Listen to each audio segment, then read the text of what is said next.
To start this shoulder day is from over eight pressing, और ये कोई specifically बहुत हाइपरट्रॉफी या फिर स्ट्रेंथ बेस्ड मूवमेंट नहीं होने वाला है. It is just for stability. तो यहाँ पे अपने कॉन्ट्रैक्शन या फिर इसेंट्रिक पे बहुत ज़्यादा कोई फोकस ना करते हुए हम ट्राई करेंगे आइसोमेट्रिक टेंशन पे.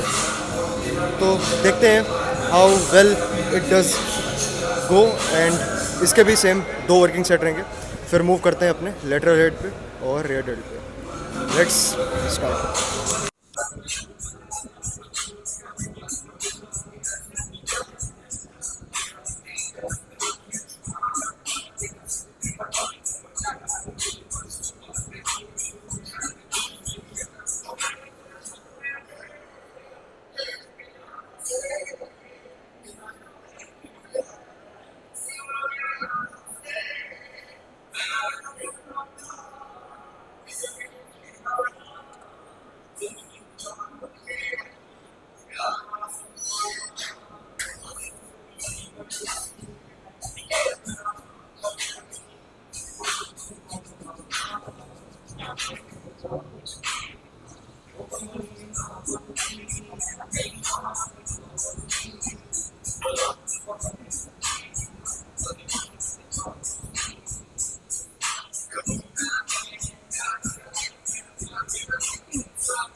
Okay, so after over eight pressing now time is for lateral raises. और लेटरल रेज आज होने वाले हैं डंबल पे. और डंबल पे भी एक यूनिक वे में, यूनिक नहीं रेयर कह सकते हैं, दैट इज़ सीटेड वेरिएशन. तो यहाँ सीटेड हम इसीलिए यूज़ कर रहे हैं क्योंकि मोमेंटम कम से कम यूज़ करना है. ऑब्वियसली बिल्कुल एब्सोल्यूट विदाउट मोमेंटम तो नहीं हो सकता है, लेकिन फिर भी जितना हम कंट्रोल वे में कर सकते हैं उतना ट्राई करेंगे. And again there will be only 2 working sets. बहुत जल्दी से फिनिश करते हैं, फिर मूव करते हैं रेड डेल्ट पे.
Right, end of the session and shoulders are perfectly stimulated, not completely destroyed क्योंकि unnecessary हमने कोई भी वॉल्यूम नहीं करी है जिससे कि कोई भी सेंट्रल नर्वस सिस्टम पे स्ट्रेस है, not too much heavy over eight pressing और same goes for the rear delt volume. By the way अभी ट्रैप्स नहीं हुए तो ट्रैप्स करेंगे बाद में. अभी पहले जल्दी से देखते हैं कि how the shoulders are looking. अभी हुए हमारे 3 मूवमेंट्स और टोटल 6 वर्किंग सेट्स, यानी कि पर movement that was 2 working set each. Overhead pressing was more basically focused on what the word was, sorry, isometric tension. तो ये स्पेसिफिकली सिर्फ स्टेबिलिटी को ट्रेन करने के लिए था, not for front dealt hypertrophy और स्ट्रेंथ. स्ट्रेंथ के लिए थोड़ा बहुत कह सकते हैं क्योंकि जो भी वो मूवमेंट पाथ है वो करना ज़रूरी है, otherwise we would lose that.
Okay, तो पोजिंग ऐड करते हैं यहाँ पे और धीरे धीरे जो चीज़ विजिबल नहीं है वो होने वाली है, that is abs definition.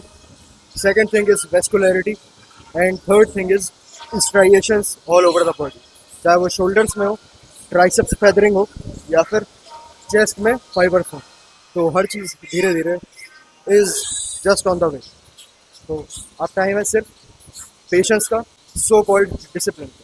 So called discipline का मतलब ये है कि बहुत ज़्यादा ऐसा कोई हमारा लाइक मोटिव नहीं है कि एक एक चीज़ हर कैलकुलेटेड रहनी चाहिए.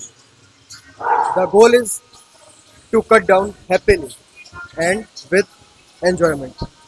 Okay, the shoulders and also the traps. Traps के लिए हमने करे अभी लास्ट में 2 movement with just 1 working set. सबसे पहले करा था dumbbell shrugs. It was feeling good on stretch part, लेकिन कॉन्ट्रैक्शन इतना अच्छा नहीं हो रहा था उससे. तो हमने एक मूवमेंट और करा दैट वाज ऑन केबल. तो केबल पे लेट पुल डाउन वाला बार, यानी कि बड़ा वाला बार लगा के विद वाइड ग्रिप श्रक्स. तो केबल्स पे कांस्टेंट टेंशन की वजह से थोड़ा सा ज़्यादा स्टिमुलस आता है, चाहे कोई भी मसल ग्रुप हो, not just talking about traps, चाहे वो चेस्ट हो, बैक हो या आर्म्स हो. केबल्स में एक यही बेनिफिट रहता है कि टेंशन हमेशा कांस्टेंट रहती है, लेकिन डिपेंड करता है कि कौन से एंगल पे या फिर किस तरीके से उसे एग्जीक्यूट करा जा रहा है. तो cables are just like a very different thing अगर हमें कंपेयर करना हो मशीन से या फिर फ्री वेट से. Free weight I still think are one of the best if someone actually learns the proper execution of it. लेकिन machines यहाँ पर सुपीरियर है इन टर्म्स ऑफ अगर किसी को इंजरी नहीं चाहिए, क्योंकि फ्री वेट्स में इफ